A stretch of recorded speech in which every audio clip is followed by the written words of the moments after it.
Pour parler du dialogue entre l'art et l'habitat, Amélie Duchalard, galeriste 2.0 et fondatrice d'Amélie Maison d'Art, et Pierre Watt, historien de l'art, ont accepté de se prêter au jeu du commentaire à chaud vis-à-vis d'intérieurs qui ont été habillés d'œuvres d'art et qui font ou ont fait partie du catalogue d'espaces atypiques. Donc là, on est sur un toit terrasse avec vue mer et ville panoramique à Nice, donc avec un panorama déjà extraordinaire de la ville et de la mer.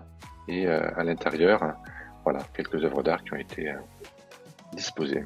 Là, on reconnaît un liquide Saint-Phal, donc il y a un côté effectivement assez joyeux, assez ludique, sans doute aussi lié à l'emplacement de cet appartement. C'est une des choses les plus difficiles à faire en art, c'est des œuvres qui expriment une forme de joie de vivre. L'art est bien meilleur dans la mélancolie que dans la joie de vivre. Et manifestement, là, on est sur un intérieur justement où il y a quelque chose comment dire, le sujet de cet intérieur, c'est la lumière, me semble-t-il. Donc, c'est de la lumière englobée par quelques pans de mur et qu'on essaye de préserver de cette manière-là. Donc, cette œuvre, qui est une œuvre des nanas Liquide Saint-Phal, extrêmement dansante, aux couleurs flashy, c'est très pertinent.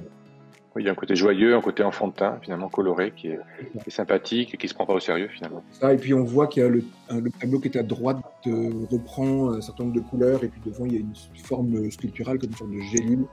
Donc on est dans un jeu aussi, on voit très bien tout de suite qu'il y a un travail de composition dans la pièce. Oui, avec des couleurs, le jaune et le rouge qui revient assez régulièrement. C'est ça.